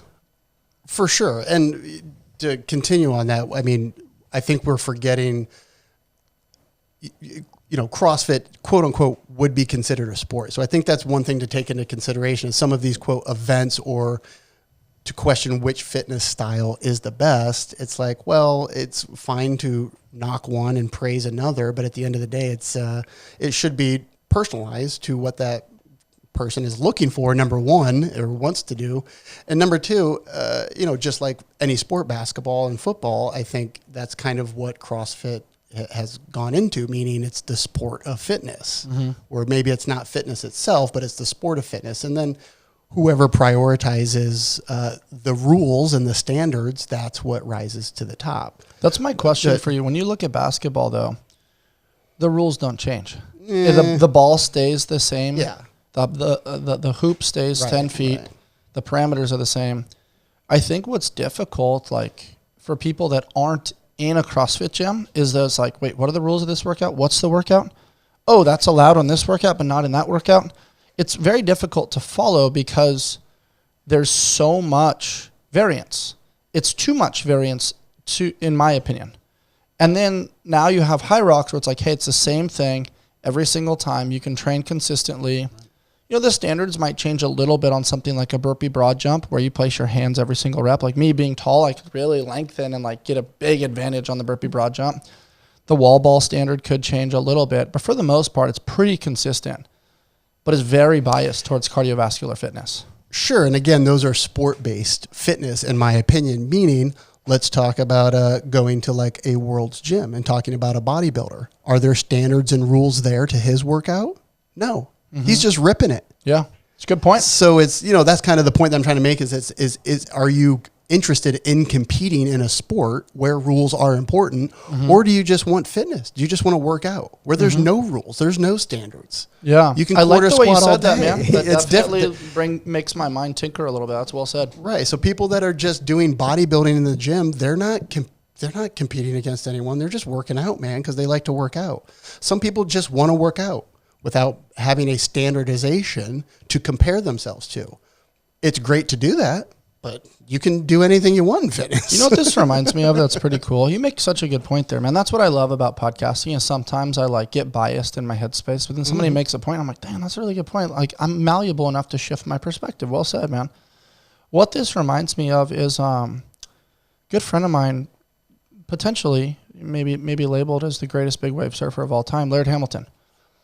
He chose to not actively participate in surf competitions anymore because he didn't want the subjective analysis to play within their rules. He wanted to go, in some ways, bodybuild the waves. Go rip, go have fun, go like find the biggest wave, tow into it, use a foil board, do different things that like his childhood like bleeds into how he plays and just like innovates, and like it's worked for him. But then other people do that and it's like, you're volatile, you're unprofessional, you're not doing it this way. So it's like, I don't know, a part of me loves the childlike mindset, but then the other part of me is like, well, without structure, can you really be a pro? I don't know. That's it. And there's a little above that makes me think of I think his name's Sonny Webb. I think he was in the Olympics, an Olympic weightlifter. I know you're talking about. Guy, yeah. So he does a lot of those crazy barbell complexes, which I love. And I always felt that there could be some sort of art form, meaning you get a 1 minute barbell routine and you get judged like a 9.2, 9.1. Yeah. Right. So it's subjective based on your performance, but it's still fitness. So that's kind of the concept of fitness doesn't have to always fit in that structure of I'm competing this way. You can find different ways to compete. Meaning you get a minute to play with a barbell and get judged. So real quickly, I just thought of something. Not? This is super funny to me. I was listening to this guy. He was giving a professional speech a couple weeks ago. And he was talking about as a kid, he was so obsessed with having something in the Guinness Book of World Records. And so, at first it was like he was trying to jump on a tire maximum amount of times. And then all of a sudden looked it up in the Guinness Book of World Records, and it's like somebody did it for like 3 days straight. And he was just like, well, I got to go to school tomorrow. Like, I can't do this. So he's like, okay, I'm going to put the tire around this tetherball pole, and I'm going to hold on to the tetherball thing, and I'm going to do max jumps while holding on to a tether. Like, make it so specific. There you go. That like nobody else has ever done it before. And so he was jumping and trying to do the thing until he like broke the tetherball thing. And the point that I'm making is we've had Mike Idala on the show, and he has the Guinness Book of World Records for the heaviest Turkish get-up. We should help put out a challenge for the heaviest Turkish get-up with the power truck. There you go. Because he did it with a basic axle bar. Right. So like, hey, let's make it specific to the power truck because now there's a lot more balance and coordination because there's 4 different weight points. Sure. How dope would that be? Right. If we could get the power truck into the Guinness Book of World Records, man. I would love that. I mean, and to be honest, that's how I look at the power truck is, designing standardized movements for them where I have, standardized movements and then looking at standardized workouts and thinking how crazy to do them and challenges like that. Meaning, you put on a timer, how many flips can you do? Or like you said, max load, Turkish get up. I mean, I think the sky's the limits on those creativity, where you can do competitions with people and why not? That's what it's all about. The other thing I appreciate about it too, man, is I love the customization. I don't like the idea of scaling because it makes somebody feel less than, but it's like because it's slightly elevated, you can do, some dips on that thing, modified dips. You can do elevated push-ups. You can jump over it side to side. You can jump over it lengthwise too. Yeah. A standardized broad jump, which is kind of cool. Yeah, that's super cool. And so there's different ways to innovate with that tool. And I know for me, before I got into like serious CrossFit, I was like taking toys to the park because I was like, you know what? Saturday is my day to get outside. I'm in the gym and I'm going to school and I'm going to work during the week. Like I just want to play outside a little bit. And this is a tool that allows you to do that. And going back to like, what is the highest form of currency? Well, it's attention. It's not necessarily time anymore. Having one of those things at the park is going to grab some attention for sure. People are going to be like, hey, what's that? Can I play? Can I try? And then you show the different versatility, changing of the weight, how fast it is, how easy you can get it in and out of your car. You're like, oh, dude, this is dope. 100%. And going back to what you were talking about with the fitness trends and, seeing that trend go more and more aerobic capacity or endurance based. To me personally, I believe strength is king. So I'm like, there hasn't been anything new in the strength arena in a long time in fitness. I think Rogue has their own games, which is kind of cool. And, I remember growing up with watching the strongman on ESPN all the time, right? I mean, the strongman competition. So I think that's kind of some of the vibe of Pipebell is trying to bring back strength to the masses, but in a new way that makes sense, that is functional, and almost has a vibe of a little bit of a strongman thing where everyone should be doing strength training and getting out of the concept where it has to be whatever, 3 sets of 10 of bench press or 3 sets of 10 of these movements. It's like you can do anything. just make it a lot of weight and do any movement you want and find new ways of working out, different angles, different, the sky is the limit. And I think that's potentially the way to adapt and to keep people interested in having fun is by doing new things that they like, that they enjoy to do. But I think bring back love strength. What you're saying. Yeah. Like, when you look at the metrics that lead to longevity in life, it's grip strength. Yep. Right? So farmer carries, different types of hangs. You look at leg strength. Squatting is very important. Lunging, very important. So that way, you have the capacity to do activities of daily living as you get older. Walk to get the mail, go up a set of stairs, like do certain things that allow you to not have to be reliant on an external object like some sort of cane or some sort of push cart of some sort to stay upright, not have to grab onto something getting up and down off of a chair or to a toilet. So what I appreciate is the emphasis on that, because when you put on more muscle mass, you're going to have a higher resting metabolic rate. You're going to burn more calories in your day-to-day life. Mm-hmm. Because you're strong, you're probably the type of person, you're shifting identity now. You're the type of person that now puts their grocery cart away. You're the type of person that says, I can carry my groceries to my place. Like, I'm not going to put it down over and over again, or I'm not just going to hire somebody or ask somebody to carry it. Like, I become now the type of person that's capable of doing this thing. Mm-hmm. When that identity shifts, your life gets better, because now you're like, okay, I could probably hike that mountain. I could probably go snowboard or boogie board or go for a walk on the beach. Like, it doesn't have to be these insurmountable things, but what's important is when you become that type of person, your life improves. And to me, that's what I'm very concerned with now is I want people to live a beautiful life. And in order to do so, you have to make strength training a priority. No doubt. I mean, I think, for you and I, for people that have been fit or strong a lot of their life, not that you take it for granted, but you realize how important it is to keep that strength. Right? Oh, yeah. So that's when it goes back to the play. If you're not playing all the time, you're going to regress. You're going to go backwards. So you got to figure out a way to play to stay strong so you can keep playing. And, like what you said, not just groceries, but, keeping up with your kids, playing with your kids and showing off, showing that you're strong, you're capable, setting a good example to other people. Like, wow, that guy can do a lot. That guy can still do everything. You're like what you said, you're going on a hike or whatever. And instead of having the mindset, you see a tree one day on a hike. If you're not strong and fit, maybe you're not going to climb it.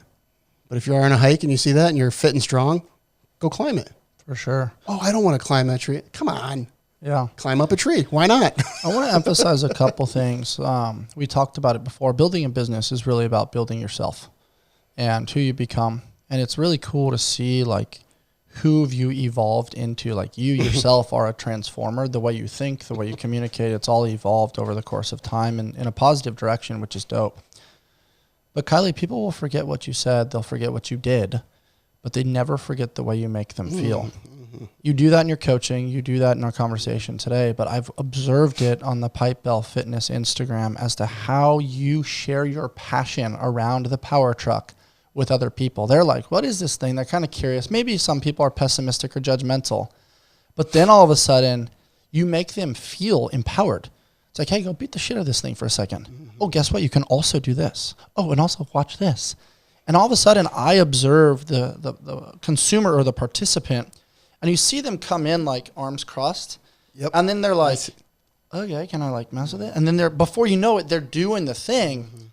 And I'm like, my guy is doing it. Kaili is Kaili-ing. Yes. And, we've discussed this a little bit, but potentially living a life where you don't allow institutions to contort your brain on how you should behave. That's part of it, where I treat that just like I would treat my friends when I'm 14 years old. And you're out in a thing, and then, how do you do? I don't know, pick it up. Just being a genuine person instead of, okay, how do I approach this under this lens? Okay, it's marketing, it's sales. I got to be, just let it go, man. Just treat it like you're with your friend out in the woods when you're 14. I don't know, pick it up, try that. Oh, that didn't work. Oh no, now you got it. That's cool. That's how we got better as friends is challenging them, challenging each other, but not making a huge deal out of it if you can't do something. It's cool. And also, if you just install your programming onto them right off the bat, oh, you do it like this, all of a sudden there's like a one-size-fits-all model. If you let them go screw with it, they might do something that you've not seen before. You're like, whoa. All the time. I didn't even realize that was like a capacity or a capability with that little tool. You just showed me something really cool. Can you do that again? That happens all the time. And now you're playing ping pong in the land of innovation. And you're like, whoa, this is making life a lot more interesting. In fact, a moment that was really cool when I was at FitCon, Brigham, the owner of the Summit Games, we were at our booth, and I was messing around with him because he's super fit. He's kind of like you, like when we mess around together, but we were messing with the power truck and in real time. And I envision if we were messing with it together, we'd almost have this same moment where we were doing tandem deadlifts together, going into tandem Zercher squats and doing some movements. And I just remember I caught his eye, and I'm like, should we?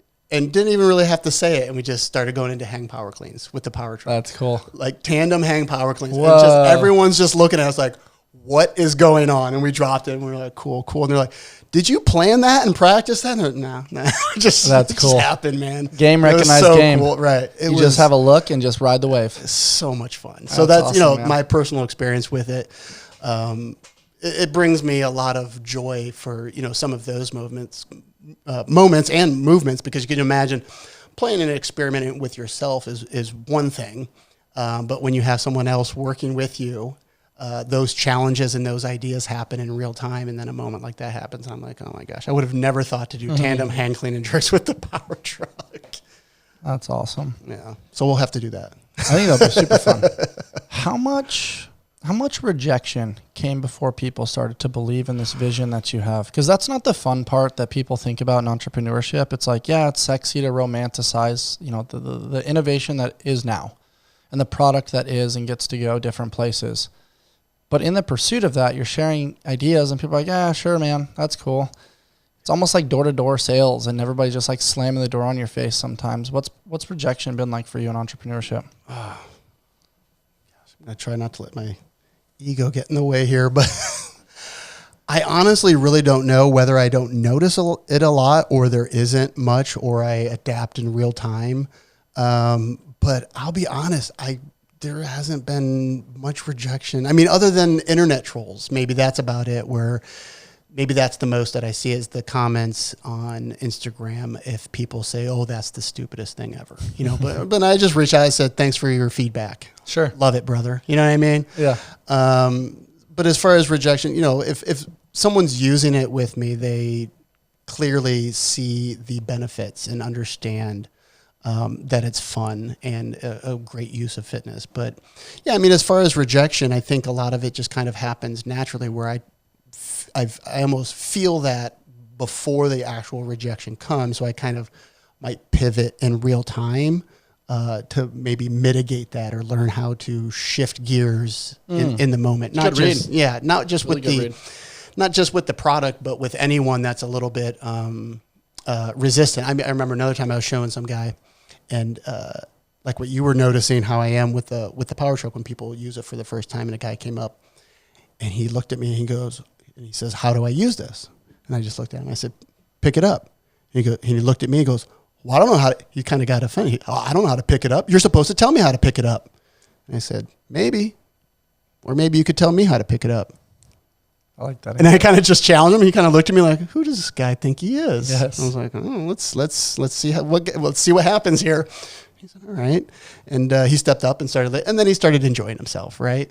So sometimes it is potentially how you foresee that rejection coming and how you handle it, where I'm not trying to overcome it or battle it. I just flow with it, man. Like, whatever. Not everyone's going to like you. Not everyone's going to like what you're doing. That's totally fine. I think It's that's not a a big great deal. mindset to have, man. Starting off, like, you mentioned trying to really piece things together with PVC. You're going to Home Depot. You're trying to put things together. Now you've gotten to the point where you've welded things, you've power coated things. How have you kind of figured out, like, manufacturing and factories and best products out there to make it as resilient and awesome as it's become? Right. So, I'm probably not the best guy to ask those questions to, as far as my business partner and then the other engineer. Obviously, we had a few engineering groups working with us and plenty of engineers over to the garage. Plenty of consultations. I mean, so many quote unquote experts have been involved in this process. Especially with the early Ruckus kit, with that prototype that we received. Of course, we worked with a industrial engineering firm for a long time. Lots of time and money to get that developed, and then now we have a different engineering firm finalizing our power truck. And one of the team members is a consultant and engineer. I'm learning as we go, but I'm not trying to pretend that I can do it all and know it all. So like what you're saying earlier, you find surround yourself with the people that are experts in that area, and are willing to help and connect and grow and learn. So, in the beginning, it's all hands-on and doing it ourselves. But, I have a big network of people I know. Being in the industry, you meet a lot of people that have connections. So, top of mind things come up and you're like, "Oh, let me call him and he can steer me in the right direction." And this, this guy I know knows about, packaging and shipping. And then this guy has connections with low-level manufacturing and distribution. So you're always talking to a lot of different people. Some work out, some don't. You try it yourself. And we're going through that process now, but you can imagine until you get to like mass manufacturing where you're, manufacturing thousands and thousands of these, that's when it gets to the big leagues. So yeah, we're not to that level yet, but we're starting to flirt with those ideas of what that's going to look like. And it is what it is. It's a little frustrating sometimes, but you have to do your due diligence to understand those processes. But it's better to learn from people that have done it, instead of just starting from scratch and completely screwing it up. It is a good idea to. I'm good at that. Obviously, I do that a lot. Right. At least have a couple meetings with people that have been there before that are like, "Hey, go this direction instead of that." You're like, "Okay, thanks. Totally. Thanks for helping out." The number one way founders fail is by running out of cash flow. Yeah. How have you managed money? Because yes, it's great to do patents and trademarks and all the things that protect you. Then you get into the legal conversation. Then you think about engineers. You think about packaging. You think about powder coating. You think about all the things that make the product resilient, safe, repeatable, scalable, standard operating procedures, brand guidelines. There's a lot that goes into running a business. For those of you, if you don't run a business, there's a lot that you don't see. How have you managed cash flow to ensure that you can keep growing? And obviously with more money, you can do it faster. So then, people come and they want to get involved, but then if you take a check, you give away some control or some equity. There's a lot that goes into that. How have you played the money game of entrepreneurship? I have no idea. You do the best you can, but yeah, of course you make mistakes. It comes from varied array of resources and help and partnerships and business partners and deals. And it's pretty interesting, exactly for the reasons that you said, where you do the best you can, but I think it also helps that if you know it's going to be a success, you have a better feeling about doing whatever it takes to push it forward, because, I see the success in the future. So it's kind of one of those things where I know everything's going to be okay. So on the way there's going to be rocky times. You're going to make poor decisions. You're going to waste money. You're going to miss things. You're going to make bad deals and screw things up. I mean, it's going to happen.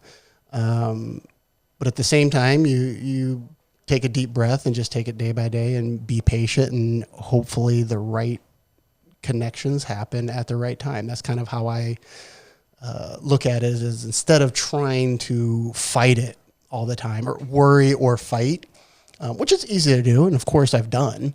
But then I'll just try to laugh to myself and say, it's going to work out. it's going to work out. I have no idea. Man. I have no idea how, but it's impressive that like you wholeheartedly believe in it so much that, hey, what's the famous line? They say, the biggest problem you've ever experienced is the biggest problem you've ever experienced. There you go. But like new things come, and like sometimes it's like the worst thing you've ever experienced in that moment. And then you're just like, well, there's going to be worse. Of course. And that's what it is. It makes you stronger, more resilient to potentially keep moving forward. Right. Where'd you get that risk tolerance? Was that watching your dad? Oh my Was gosh. that like, I mean, you've run a business for a long time, like management of a client portal, management of a roster, like people can come and go. It's not like you own people.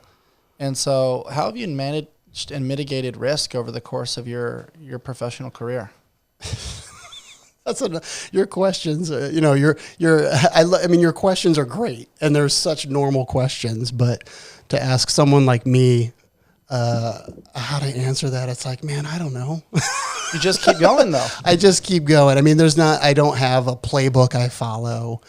I think the most important thing is to literally not let it get you down. Cause I mean, that's what I see in the world out there is everything is trying to steal your energy, literally. And I think that's the farther along I get in life, I understand me possessing my energy and using it for good is the best thing to do.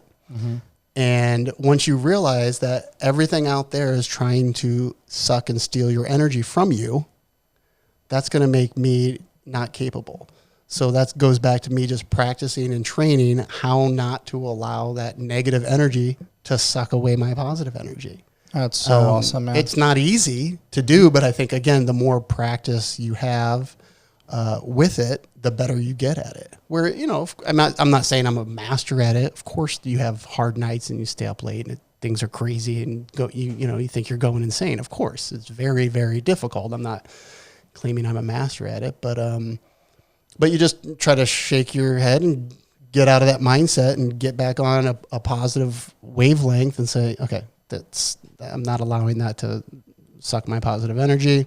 That's negative energy. I'm just not going to allow it in my space. Yeah, that's a great boundary that you've drawn there. That's really it. Is a boundary. Yeah. What comes to mind is Johnny Manziel a little bit, mm-hmm. where ignorance is a little bit of a bliss. And not in a negative way, but it's just like, in college football, he was one of the best to do it. People be like, hey, what'd you do on that play? He's like, I don't know. Right. I played football.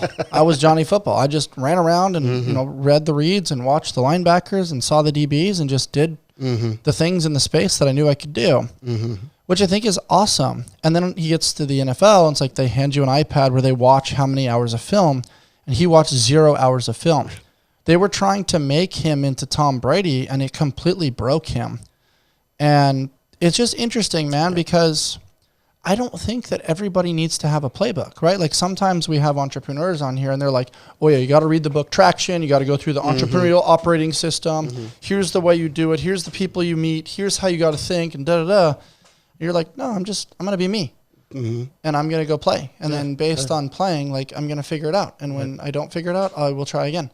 And I'll keep showing up, and I'll keep showing up. And I love that perspective because it just shows that there's so many ways to skin a cat. Of course. And I think there's a lot of people out there, man, that they wake up and they're like, I don't know what to do. I don't know where to put my energy. What's the most important thing today?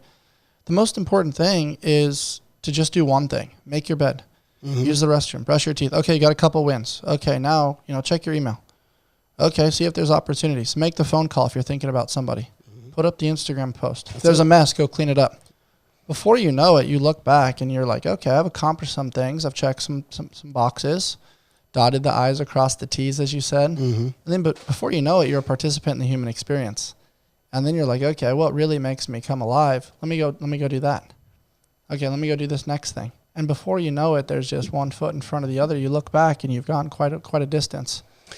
Yeah, a lot of people, especially clients will talk about, what you were saying before about is, I'll start tomorrow, or let me get in shape before I get in shape. And I always tell a story about the difference between motivation and action.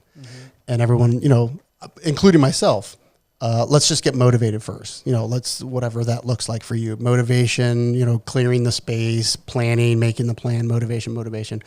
And I'm not putting that down. I'm not saying everyone should take the route that I'm taking by any means. But a lot of times, this guy came up to me, when I was still back in Ohio, and I was talking about motivation. And I said, if I could just, get motivated. He said, who the fuck told you that motivation comes before the action? It's backwards, man. The action comes first. Then you get motivated. So I think that's kind of where I'm at with maybe how I pursue business, which, again, might not be the right way, might not work for everyone. But I like to do things to build on that motivation, meaning take action. Because if I don't take action, I don't feel motivated. It's just that simple. Yeah. Where it's like, I'm just going to do the thing. Yeah, I might screw up, but I learned a lot. I did it. Let's just keep going. Now I'm motivated to go.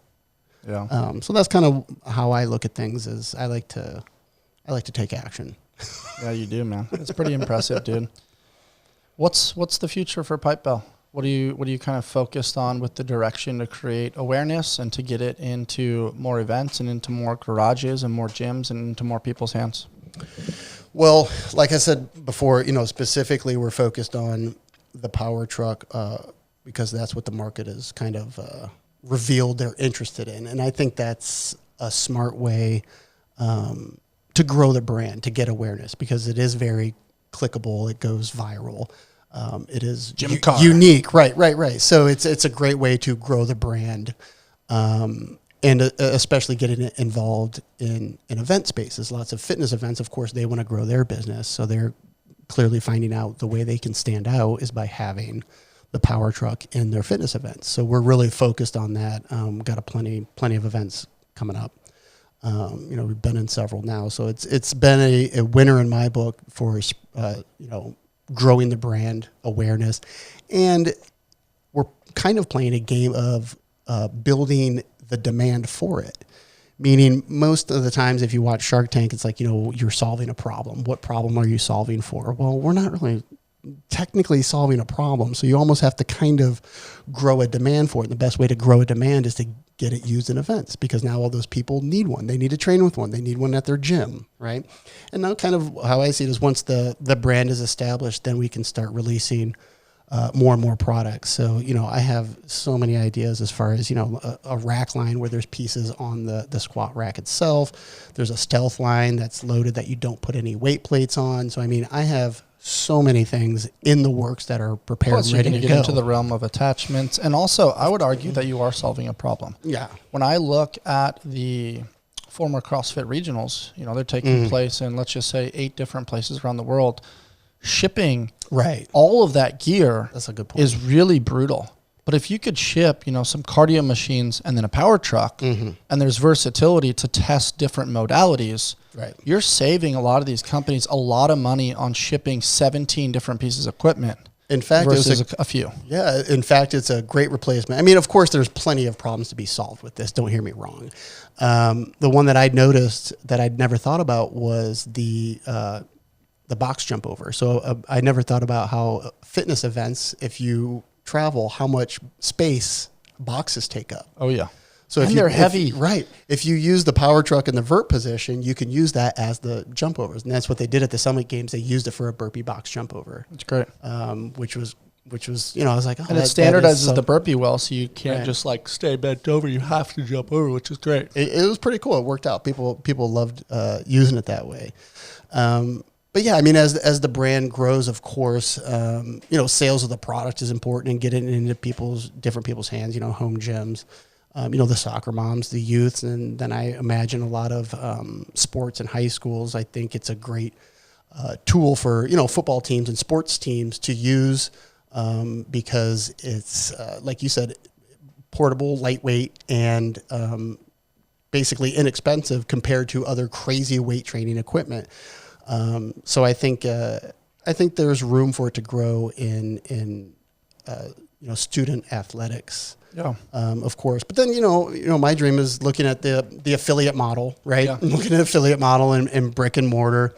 And you can imagine, knowing me, I have some crazy ideas where I wanted to use it with in conjunction with a BMX track or dirt track. This old idea of fitness that I had where I called it dirt sprint, where you picture it's just guys on a BMX track, but instead of using bikes, you're just running.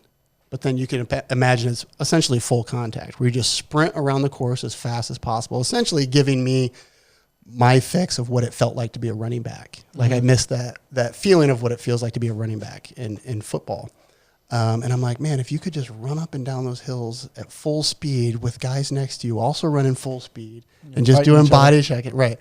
And then off to the side, you imagine there's the power trucks and you do flip, or you carry, you do a yoke carry around the course, right? Or there's teams or all sorts of things. So I picture potentially some sort of Pipebell Fitness events that incorporates the power truck with weight training, but then also running and doing this crazy dirt sprint track. That's cool.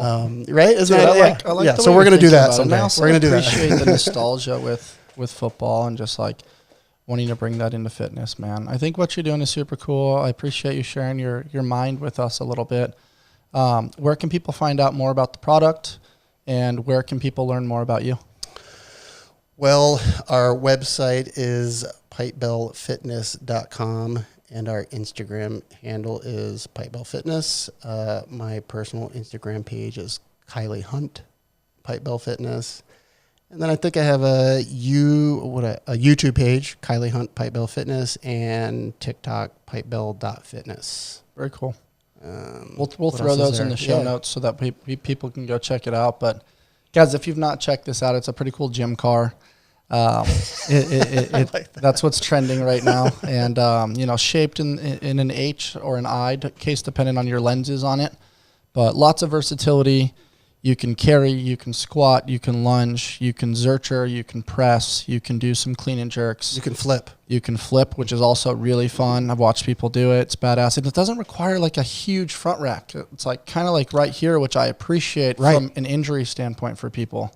Correct. I think that's a really cool feature. Yeah, and like you were discussing too, the diameter of being that fat bar, that axle bar width, that works on your strength or your grip strength. So I'm getting a lot of guys in the strongman and the grip strength. It really progresses that for, longevity and a factor of fitness. And then also exactly what you were describing, that front rack. Of course, you can do front rack, back rack, overhead position, every position. But ideally, that zercher position is really perfect because of the wider diameter. Mm-hmm. So instead of a traditional barbell that's skinnier and much longer, you can imagine it digs into your arms more, and that rotation, you're not as mobile, mm-hmm. right? So, with Pipebell, that was essentially my idea. I love zercher position, where I almost picture the zercher position as the rack position. Mm-hmm. I mean, everything is in that zercher rack position. You can do so many things. And to be fair, that's essentially almost a more functional position, because if you're going to carry like people, women carrying kids, yes, that's like probably one of the most primal things you can do. And so allowing people to prepare for that, minimizing, like you said, the the digging into the elbow and Right. just like the versatility of the product, man. It's so cool. I love that there's so many things you can do with it. It's transportable, it's efficient, it's affordable. Mm-hmm.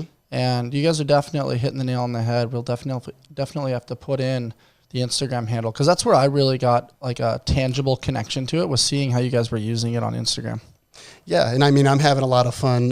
You know, I've never been like a content guy on Instagram, but I'm having a lot of fun this being my baby, right? Where it's fun to, you know, do R&D and test and film and then mash it up and edit it and throw it out there for the world to share, to get interested. And it helps me learn what people like, what they don't like. They think this is cool.